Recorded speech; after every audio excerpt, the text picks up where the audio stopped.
नमस्कारम, आप देखना शुरू कर चुके हैं online classes for class 9th। Today will discuss chapter 10 gravitation. So gravitation is the force of attraction between any two bodies in the universe.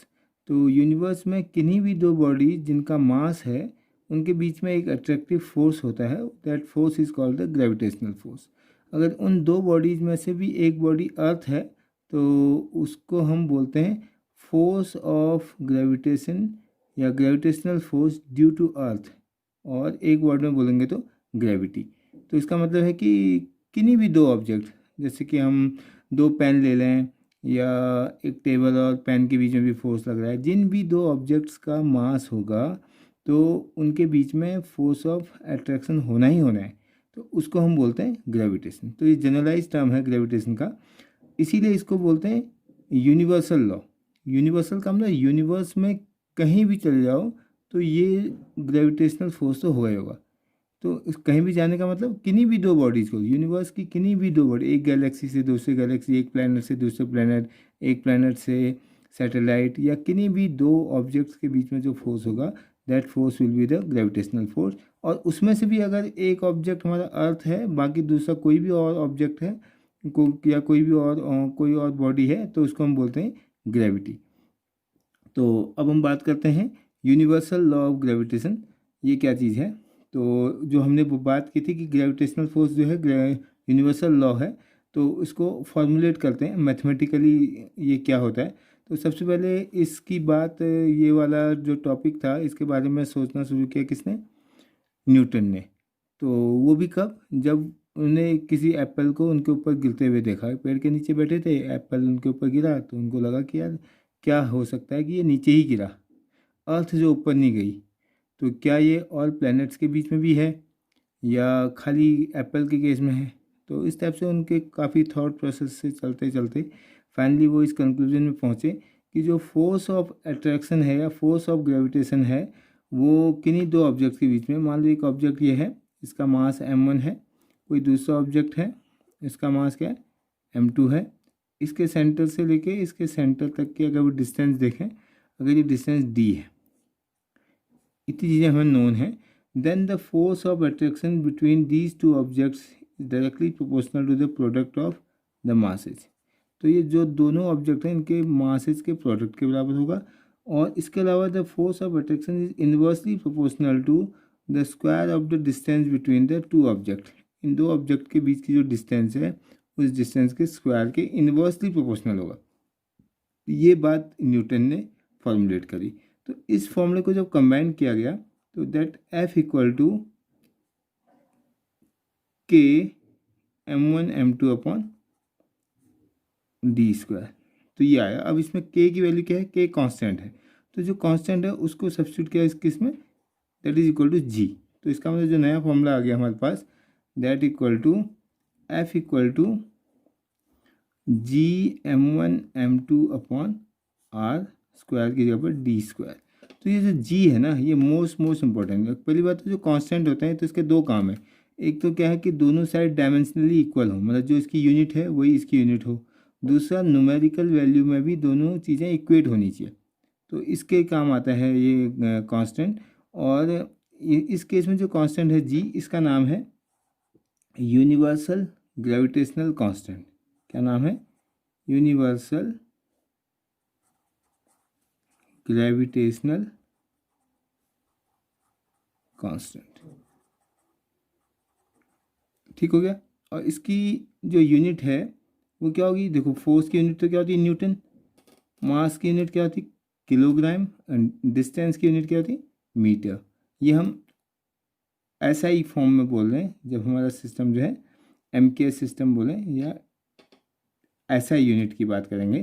तो then the unit of this gravitational universal gravitational constant is G की जो unit होगी, ऐसा unit, वो क्या होगी? Newton metre square पर kilogram. Newton ऐसे लिखेंगे, metre square, newton metre square पर किलोग्राम स्क्वायर। पर का मतलब -2 का मतलब पर हो गया है। तो ये जी की क्या है? ऐसा यूनिट। इसके अलावा जो जी की जो वैल्यू है वो कितनी होनी चाहिए? कितनी है जब कैलकुलेट करी गई एक्सपेरिमेंटली, दैट्स ये आई हमारी 6.67 इंटू 10⁻⁻11 यूनिट है इसकी न्यूटन मीटर स्क्वायर किलोग्राम पर किलोग्राम स्क्वायर। तो ये सब तामझाम से हमें क्या पता चला, ये तो है जी के बारे में। तो यूनिवर्सल ग्रेविटेशनल कांस्टेंट नाम हो गया, यूनिट ये हो गई, और इसके अलावा इसकी वैल्यू ये है। और ये जो फार्मूला है, ये फार्मूला क्या है, ये हमारा आया एक generalize formula for the force of attraction. तो जो दो बॉडीज हैं, दो ऑब्जेक्ट्स हैं, उनके बीच में कितना फोर्स लगेगा, वो फोर्स इस फॉर्मूले से डिटरमाइन होगा। ठीक है, तो ये इसकी बात हो गई। तो ये सिंपल से दो टॉपिक हमने लिए आज, ग्रेविटेशन जनरलाइज फॉर्म में, दूसरा उसके कॉरस्पॉन्डिंग ग्रेविटी, उसके बाद हम आए यूनिवर्सल लॉ ऑफ ग्रेविटेशन। अब इसकी वजह से ये कहाँ काम आता है, गौर से देखो इसकी ज़रूरत कहाँ है, या हम ऑब्जर्व करें तो कहाँ कहाँ फील होता है। तो ये वाला जो फार्मूला है, या जो यूनिवर्सल लॉ ऑफ ग्रेविटेशन है, इसकी वजह से हम एक्सप्लेन कर सकते हैं अर्थ किसी भी चीज़ को अपनी ओर क्यों अट्रैक्ट करती है। जैसे हम बॉल ऊपर फेंकते हैं तो फिर नीचे आ जाती है। और इसी को हम बात कर सकते हैं कि मून जो है हमारे अर्थ के अराउंड रिवॉल्व कर रहा है। अगर ग्रेविटेशनल फोर्स नहीं होता तो वो गोल गोल चक्कर नहीं लगाता।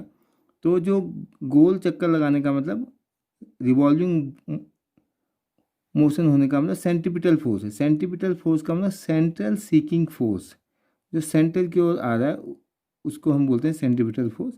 तो वो वाला कॉन्सेप्ट हो गया। इसके अलावा नदी है, नदी अगर बह रही है तो उसका भी कारण क्या है, ये ग्रेविटेशन है। और ऐसे बहुत सारी चीज़ें हैं, अगर हम गौर से देखें अपने आसपास में तो उन सब को हम इस लॉ के थ्रू हम एक्सप्लेन कर सकते हैं। लेकिन ये बहुत वीक फोर्स है। बहुत वीक का मतलब है कि हम दो टेबल और पेन के बीच में हम फील नहीं कर पाएंगे, है ना। इन चीज़ों को हम फील उतना ज़्यादा नहीं कर पाते हैं, जैसे एक टेबल और पेन एक दूसरे को कितना फोर्स लगा रहे हैं।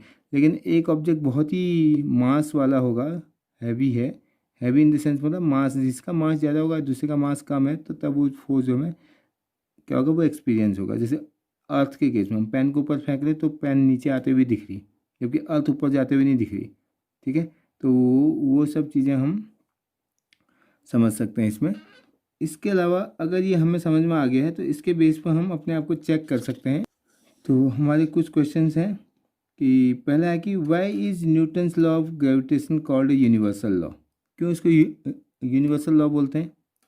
क्योंकि ये जो लॉ है F=G m1m2/r², ये यूनिवर्स में किसी भी पार्ट पे, यूनिवर्स के किसी पार्ट पर जाओ वहाँ पर एप्लीकेबल है। और कोई भी दो ऑब्जेक्ट लो, बस मास होना चाहिए तो उस पर एप्लीकेबल होगा। इसलिए इसका नाम क्या है, इसलिए क्या है, this law is called universal law. What is ji?